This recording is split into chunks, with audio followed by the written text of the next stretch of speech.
Rasulillah la haula wala quwata illa billah. Yang kami hormati, kami banggakan, kami muliakan para sesepuh pinesepuh yang tidak bisa kami sebut satu persatu dengan tidak mengurangi rasa hormat karena waktu. Wabil khusus kepada jajaran umarok. Di sini ada Bapak Kepala Desa, Bapak Abdul Rahman LS. Saya ucapkan selamat kepada Pak Abdul Rahman karena panjenengan punya warga masyarakat yang super istimewa. Ya. Modal sosial yang tinggal difasilitasi oleh visi pemerintah yang jauh ke depan, yang betul-betul ke depan akan membangun kembali roh kejayaan dari kerajaan Sriwijaya. Allahumma amin. Tepuk tangan untuk panjenengan semua.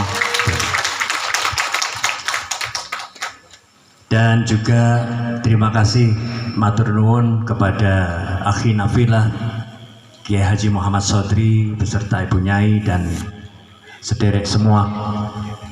Kita doakan bersama dengan para sesepuh di sini dari Kecamatan Air Saleh sendiri, juga dari Muara Padang, dari Pakarti Jaya, dari Muara Sugihan barangkali, dan semua saja. Ini sungguh-sungguh malam yang istimewa. Ternyata ini adalah sarasen budaya yang kedua ya, Yai. Wah, alhamdulillah saya di nomor 2. Alhamdulillah. Jadi saya sangat terharu dan bangga bisa silaturahim ngalap berkah panjenengan sedoyo.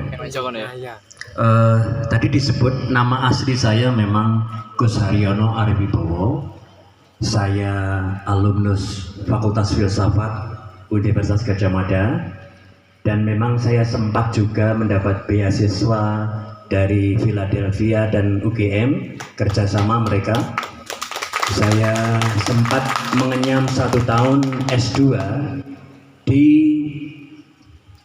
Pusat Studi Lintas Agama dan Budaya di UGM, 1 tahun, Center for Religious and Cross Cultural Studies. Jadi saya pernah langsung ngaji sama Rabi Yahudi langsung dari Israel. Saya pernah ngaji kepada ulama dari Mesir langsung. Saya pernah ngaji kepada para ahli tantra, para ahli dari agama Nasrani maupun dari Hindu Buddha. Sayang tidak sampai selesai, cuma 1 tahun karena saya dapat beasiswa yang lain, yaitu ke Jerman. Nah, jadi harus milih waktu itu, mikir saya istikharah, akhirnya ya wis lah, nasib harus ke Jerman. Ya, saya pilih di Jerman. Dan betul sesuai dengan tema di sini ada kaitannya. Ikuti zamanmu, jangan tinggalkan budayamu. Saya sedikit cerita kepada Bapak Ibu semua di sini. Yang disampaikan oleh Pendeta Yahya tadi sangat tepat sekali. Ketika saya di Jerman, saya terpilih di se-Indonesia diambil hanya 2 orang, dari Jakarta 1 dan Jogja 1, yaitu saya, untuk belajar tentang pameran internasional di sana. Karena saya sebagai marketing PR dari Jogja Expo Center waktu itu, gedung pameran milik daerah istimewa Yogyakarta. Ketika saya belajar di sana, berkumpul dengan 30 orang dari benua Afrika, Amerika Latin, dan Asia. Dari Asia waktu itu yang mewakili adalah Indonesia, Cina, Vietnam, Thailand, Filipina. Nah, ada satu malam yang namanya International Nacht atau International Night atau malam internasional, pesta di mana setiap benua itu harus menampilkan ciri khasnya, yaitu fashion atau pakaian, busana, kemudian food, makanan, kuliner, kemudian juga dance atau tarian. Bapak Ibu sekalian, kita tampilkan waktu itu busana kita masing-masing dari seluruh dunia itu, ya. Dilalai, nah niku kersane ngalah. Di Asia itu food oke, ada yang masak dari Thailand, tom yum. Kemudian fashion, kita semua berpakaian ala budaya kita masing-masing. Dance, tarian, tidak ada yang bisa nari kecuali saya. Karena kebetulan saya sejak kecil memang ayah saya abdi dalem keraton, dan saya memang sejak kecil sampai SMA itu sempat menjadi penari di Keraton Yogyakarta. Nah, tapi saya di sana kan tentu saja Bapak Ibu, saya nggak bawa gamelan gitu. Ya nggak bawa gamelan, nggak siap waktu itu. Akhirnya apa? Waktu itu kebetulan ada lagu internasional yang lagi ngetop, lagi masyhur tahun 2004, yaitu lagunya milik vokalis top dunia namanya Sting. Sting itu dari Britania Raya, dari Inggris. Itu loh penyanyi yang barangkali panjenengan tahu, yang nyanyi apa namanya? I'm an alien, I'm a legal alien, I'm an Englishman in New York. Nah itu ya, lagunya seperti itu. Nah dia waktu itu menciptakan lagu yang top sekali, hit sedunia waktu itu, judulnya Desert Rose atau Mawar Gurun. Lagunya itu campuran antara lagu barat sama lagu timur, Aljazair. Jadi campuran antara barat dan timur. Waktu itu ngetop sekali Bapak Ibu. Nah, pada kesempatan itu saya pakai lagu itu yang lagi ngetop, tetapi dipakai untuk background saya menari ala tarian Keraton Yogyakarta. Bisa dibayangkan? Lagunya lagu barat dan timur yang lagi ngetop sedunia, tapi ekspresinya adalah budaya kita, tarian Jawa. Ya tarian yang saya ajarkan di santri-santri sini, Beksan Wanoro itu. Saya nari. Apa yang terjadi malam itu? Ketika mereka melihat itu, mereka itu kok bisa seperti terhipnotis, diam semua nonton, cep, kelakep, takjub. Begitu rampung, langsung semua tepuk tangan membahana. Teman-teman Afrika itu nguncal-nguncal ke saya itu, saya dulu ya gitu, Herwibowo gitu, dan mereka begitu respect. Karena apa? Karena kita menampilkan tadi budaya kita sendiri. Kalau kita cuma ngikut budaya yang lain, tidak mengenal diri sendiri, international level tidak ada yang respect, nggak ada yang hormat. Makanya saya pesan kepada anak-anak muda, ya tadi luar biasa, agar betul ikuti zaman tapi jangan tinggalkan budaya, karena dengan budaya jati dirimu itu akan mendapatkan kehormatan di level internasional. Nah, visi saya melihat Damarwulan dan sekitarnya ini, ya, dan modal sejarah bahwa dulu ada kerajaan Sriwijaya di sini yang menjadi tempat jujugan para pencari Tuhan, para spiritual dari seluruh dunia. Bayangkan, seluruh dunia rumiyin menika sami ngalap berkah teng tanah Sumatera Selatan ini. Tepuk tangan untuk Sumatera Selatan. Artinya apa?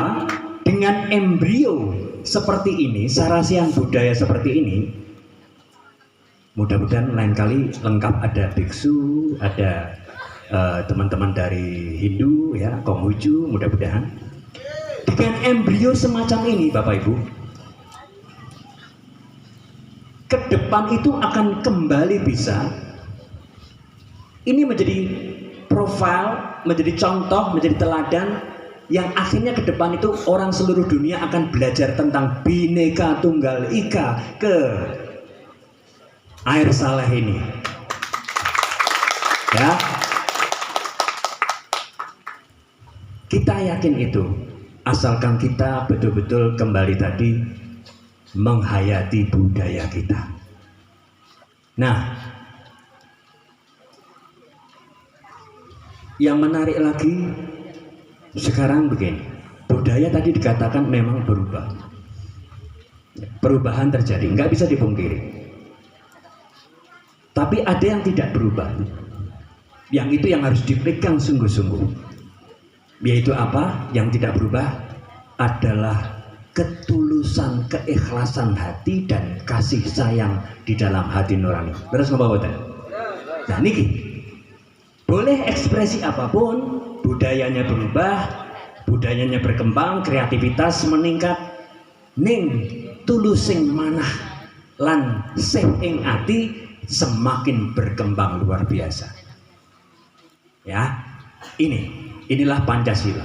Makanya pas sekali kok kersane ngalah, background layar ini yang dipasang Yai Sodri ada tokoh Werkudara. Ya, Werkudara. Werkudara itu adalah Tunggal Bayu Putra bersama dengan yang disampaikan Pak Subiyo, Wanara Seta Anoman alias Senggono tadi. Tunggal Bayu Putra. Nah, Tunggal Bayu Putra, ciri dari Bayu Putra ini, baik Wanara Seta Anoman maupun Udara, adalah pribadi-pribadi yang memiliki ketulusan yang biasa, keikhlasan yang luar biasa. Makanya Kanjeng Sunan Kalijaga bikin lakon wayang kulit Dewa Ruci, tokohipun sinten kita lah? Werkudara. Werkudara sing ketoke ora duwe tata krama, njenengan mboten? Kayaknya tidak punya etika deh. Kan gitu ya. Tapi sesungguhnya dia punya keluhuran sikap dari dalam berupa ketulusan batin yang luar biasa kepada gurunya, mikul dhuwur mendem jero. Dengan ketulusan itulah dia akhirnya walaupun dijerumuskan, ditipu oleh gurunya sendiri yang kadonyan, tapi dia tulus, yakin, dia akhirnya tetap menemukan guru sejati. Ketika dia, istilah Pak Subiyo tadi, betul-betul jernih, masuk ke banyu asin alias segoro, jadi apa badan? Mencari tirta suci Perwitosari alias air saleh, bener? Betul? Menemukan Tuhannya. Berarti simbol yang sudah digariskan Tuhan, banyu asin segoro air saleh ini ya adalah simbol Werkudara, orang-orang yang betul-betul tulus mencari Tuhan dan akhirnya makrifat sejati. Allahumma niki. Jadi Pak Kepala Desa, begitu banyak tanda-tanda semesta. Kebetulan saya orang filsafat ya, jadi saya merefleksi. Oh, begitu banyak tanda-tanda alam semesta, modal-modal sosial maupun histori ya, yang bisa menjadi kekuatan ke depan untuk empowerment, pemberdayaan ya. Dan saya karena belajar pameran internasional di Jerman, saya tahu bahwa di sini nanti suatu saat akan terjadi stand-stand pameran-pameran budaya yang adiluhung di sini ini ya, di mana orang-orang kemudian akan hadir belajar tentang kedamaian ala Pancasila di sini sebagaimana zaman Sriwijaya dulu, dan orang-orang menemukan kedamaian yang sejati. Pulang ke masing-masing, mendapatkan cahaya rembulan sebagai manifestasi dari anta syamsun anta badrun, cahaya terpuji, damar wulan ya, luar biasa. Tepuk tangan dong untuk damar wulan ya. Wah, Masya Allah pun luar biasa. Nah, saya malam ini berjanji tadi, salah satu bukti bahwa yang kami sampaikan itu bukan sekedar khayalan, tapi sungguh-sungguh karena berupaya untuk, istilah Pak Subiyo tadi, jernih, wening ya, membaca dengan izin Tuhan. Iqra bismi rabbikal ladzi khalaq ya. Itu salah satu buktinya adalah ada buku ini. Buku ini dikarang oleh Mark Thurston, ya. Judulnya Spiritual Awakening, kebangkitan jiwa, kebangkitan spiritual.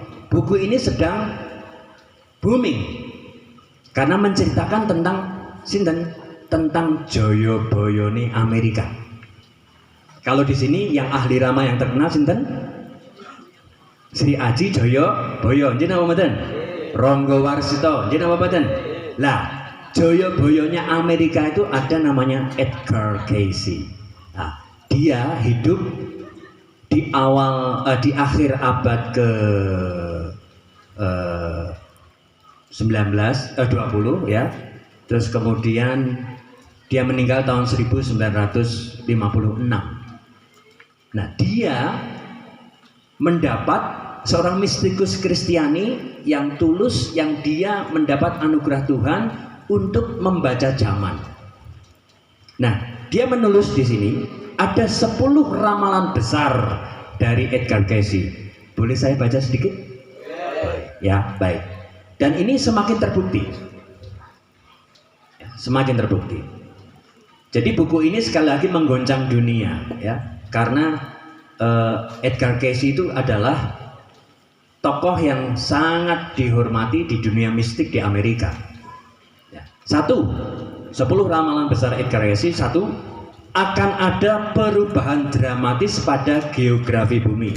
Jadi posisi bumi ini berubah, ya, karena ada bencana dan sebagainya. Leres apa betul? Ini berubah geografinya. Dulu Sumatera dan Jawa itu jadi satu, jadi yang betul. Terus kemudian terpisah. Dan banyak kejadian-kejadian di muka bumi, perubahan-perubahan pulau-pulau dan sebagainya itu terjadi. Ya. Itu 1. Yang kedua, kemampuan supranatural dan intuisi berkembang pesat. Nah, Bapak Ibu sekalian, jangan khawatir bahwa Indonesia ini ternyata semakin banyak anak muda yang mereka tidak banyak menonjolkan diri di muka umum. Mereka berkomunitas, berjejaring berdasarkan kerinduan akan kebangkitan jiwa murni tadi yang disampaikan Pak Subio. Banyak sekarang anak-anak muda 30-an tahun ke bawah, ya. Di Malang Raya sendiri saya menemukan beberapa komunitas itu anak-anak muda. Mereka luar biasa dan mereka semakin peka intuisinya, ya, semakin peka. Jadi ini terjadi. 3, bentuk baru ilmu kedokteran segera muncul. Maksudnya apa? Kedokteran itu makin lama makin mempelajari tradisi herbal yang lebih holistik. Ya, jadi jamu-jamu dan sebagainya, dokter itu makin akan memadukan. Sekarang kan semakin banyak nih herbal, sapi turute. Jadi nama badan. Ya. Nah, ini makin berkembang. Bahkan kemarin di Malang Raya sebelum saya sowan ke sini, saya ada pertemuan di Lembah Candi Jagu di Malang Raya. Pas Nisfu Sya'ban, Padang bulan itu, kita ada sarasehan dengan judul Ngungak Jagating Dukun. Ngungak Jagating Dukun. Nah, dukun itu ternyata adalah, menurut lontar-lontar kuno, dukun itu adalah manusia-manusia terhormat yang mereka itu ahli penyembuhan dan ahli untuk menyelaraskan diri dengan kehendak Tuhan. Sabdane kun fayakun, rumiyin, rumiyin.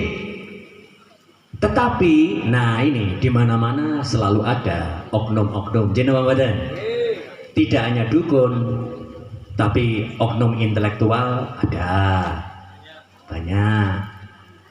Oknum pemuka agama ada nggak kira-kira? Ada. Oknum, macam-macam. Jadi semua itu karena oknum. Jadi kemarin kita ngobrol Sarasean bercerita ada seorang dokter yang dukun, bahkan internasional. Dia menceritakan tadi bahwa sakjane dukun ki istilah mbiyen itu istilah bagi orang yang suci, yang terhormat. Gara-gara sinetron, you know, akhirnya nek sing nganggo pakaian kados para satriya niki, nggih. Niki sing nganggo dudeng blangkon ngaten niki terus coba capu terus akhirnya terus citrane negatif, jadi mboten. Wah, dunia gelap. Dunia hitam, jadi mboten. Padahal aslinya dukun itu adalah penyembuh yang holistik yang dulu bekerja sama dengan para dokter di zaman Belanda itu. Nah, saat menikah berkembang.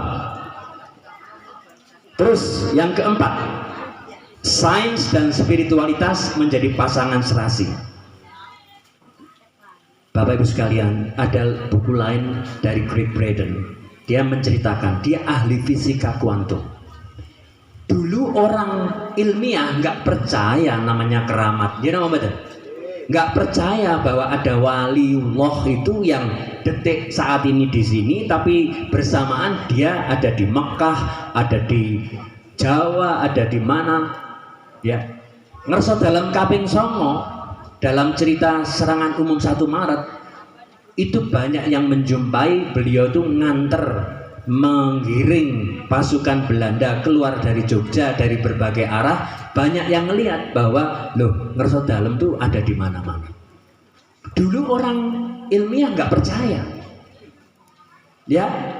Tetapi seiring dengan perkembangan ilmiah yang makin maju, temuan-temuan baru, fisika kuantum dan sebagainya, disimpulkan, yang terakhir ini disimpulkan bahwa oh, ternyata fenomena materi yang ada di satu waktu dan ruang di sini, tapi juga berada di tempat lain, ternyata secara fisika kuantum sah secara ilmiah. Mereka semakin percaya. Kekuatan-kekuatan karomah, gaib, dan sebagainya semakin percaya, diakui sebagai sesuatu yang ilmiah. Ini terbukti. 5. Terjadi keadilan sosial dalam skala global. Sekarang di mana-mana orang berorientasi kepada kesejahteraan bersama, sedang diperjuangkan terus, ya. 6. Nah ini, kepemimpinan internasional bergerak ke timur. Dunia internasional rumen superpower sinten? Amerika. Jadi apa dianggap Amerika yang superpower. Tapi sekarang mulai bergerak ke timur. Kemana? Ke Asia, ke Cina. Jadi apa lah nanti Cina ini akan lama-lama meguru belajar ke Mbae yang ada di Sriwijaya. Tepuk tangan untuk Sriwijaya. Pada akhirnya akan begitu, karena dulu mereka itu belajar dari Nusantara ini. Jadi bahwa jongko para leluhur, bahwa kita akan hamemayu hayuning bawono menjadi rahmat bagi semesta, itu betul-betul sedang mulai mengalir terjadi dengan fenomena-fenomena itu. Kemudian ketujuh, penemuan-penemuan arkeologis. Nah ini penemuan sejarah, situs-situs menghebohkan, mengubah pemahaman kita tentang sejarah. Bapak Ibu sering dengar sekarang cerita-cerita, wah ditemokke kayak candi ning kono, situs kono. Dan saya dengar baru tadi siang bahwa ternyata di bumi air saleh ini begitu banyak ditemukan temuan-temuan sejarah. Jadi apa betul? Nah ini mudah-mudahan para pemimpin pemerintahan di air saleh ini juga suatu saat ini sadar bahwa ini adalah satu modal sejarah yang bisa menjadi khasanah pengetahuan bagi generasi kita ke depan. Jadi perlu nanti dibikin misalnya di Taman Damarwulan suatu saat ada juga museum desa yang mengumpulkan temuan-temuan sejarah itu, sehingga anak-anak kita suatu saat bisa belajar ke sana. Siapapun dari luar dari air saleh bisa belajar ke sana, bahkan dari luar Sumatera, ya, seluruh Indonesia, bahkan seluruh dunia itu akan belajar ke sana. Ini sangat potensial sekali. Kemudian ke-8, keabadian hidup diterima sebagai fakta yang tak terbantahkan. Artinya apa? Wong wis ora wedi mati. Betul Pak Supriyo tadi. Untuk apa takut mati? Wong Jawa ki mati sakjroning urip. Jenengan mboten? Mengenal itu kan? Lah, ini sedang mulai terus berkembang dan terutama adalah anak-anak muda. Kemudian 9, nah ini prinsip keesaan oneness menjadi dasar utama peri kemanusiaan. Indonesia sudah mencontohkan dengan Pancasila, ketuhanan yang Maha Esa. Keesaan itu, alhamdulillah, saya memang sering tadi disampaikan dari Yogyakarta, tetapi sesungguhnya secara domisili saya sekarang berada di Malang Raya. Ya, tadi saya sempat ngobrol sama Pendeta Yahya, ternyata beliau pernah juga kuliah di Malang Raya, di Batu gitu ya. Jadi di Malang Raya kami belajar tentang ada salam kemanunggalan, apa? Salam satu jiwa, Arema, salam satu jiwa. Bahwa kita semua sesungguhnya dari satu jiwa yang sama, nafsin wahidah.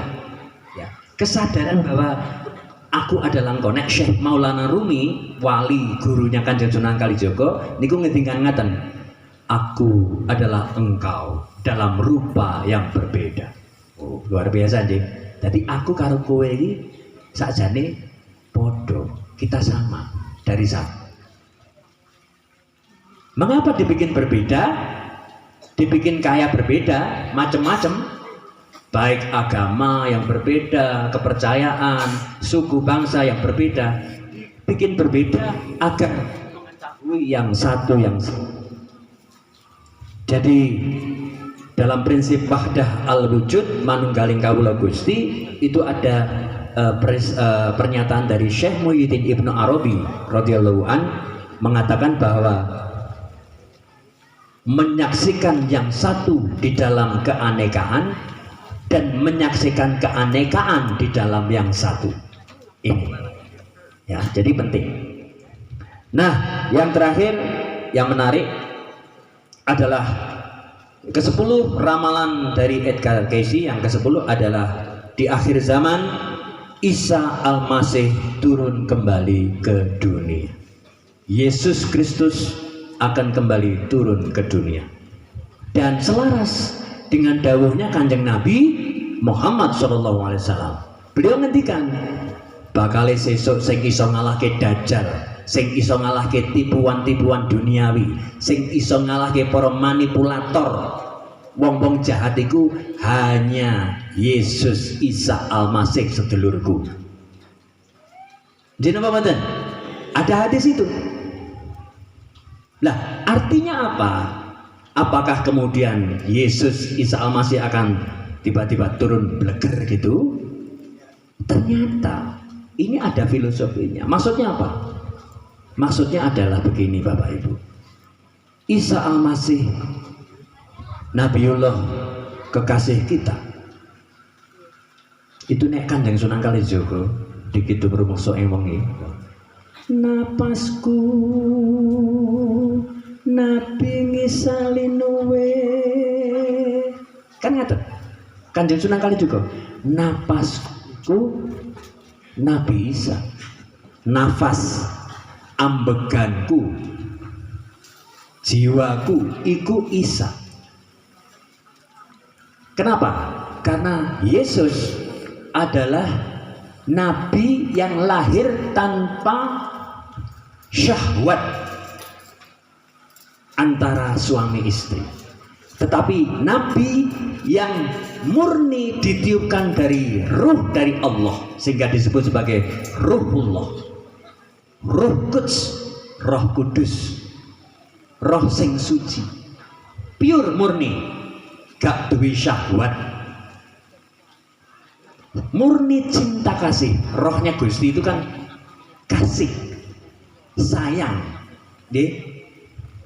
Nek wong Jawa akhirnya nyebut Suradira Jaya Ningrat lebur dening pangastuti, angkara murka, nafsu dunia itu hanya akan bisa ditaklukkan dengan keikhlasan kasih sayang. Jadi apa banyak? Jadi luar biasa. Yang dikembangkan di sini adalah nafas itu. Jadi Kanjeng Nabi sudah dawuh. Ini adalah kebenaran universal, bukan kebenaran satu agama tertentu. Bahkan semua agama meyakini bahwa hanya ketulusan cinta kasih yang bisa mengalahkan angkara murka. Nek api melawan api, apa yang terjadi? Tambah mubal. Jadi apa betul? Tapi api disiram oleh air kesejukan cinta, dia akan, itu sudah rumus. Maka yang luar biasa,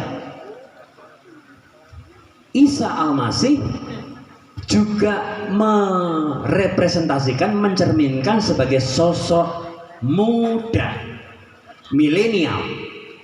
Karena apa? Isa Al-Masih itu lahir dan usianya itu hanya sampai 33 tahun atau 34 tahun. Jadi pendeta ya, itu ya. Sekitar itu. Artinya apa? Dunia ini nanti, khususnya di Nusantara, banyak milenial yang mereka tulus ikhlas dengan kasih sayang membangun Indonesia, membangun dunia, karena mendapatkan semangat kasih sayang yang hakikatnya itu adalah cermin dari Isa Al-Masih, Yesus yang didhawuhke Kanjeng Nabi Muhammad SAW. Kok Kanjeng Nabi nggak dawuh begini? Sesuk sing iso ngalahke Isa adalah ngalahke Dajjal adalah aku Muhammad. Mengapa tidak begitu? Tapi yang diberikan adalah Isa. Karena apa? Beliau mau menekankan saiki iki wong akeh sing simbole luar biasa, simbol agama luar biasa, nggih.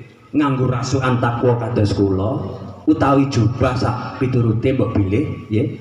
Pakai pakaian agama yang luar biasa, tapi roh kasih sayangnya tidak ada. Kata nama betul?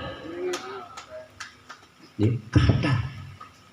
Jadi beliau mau mengingatkan, iki loh esensinya itu adalah ketulusan dan kasih sayang.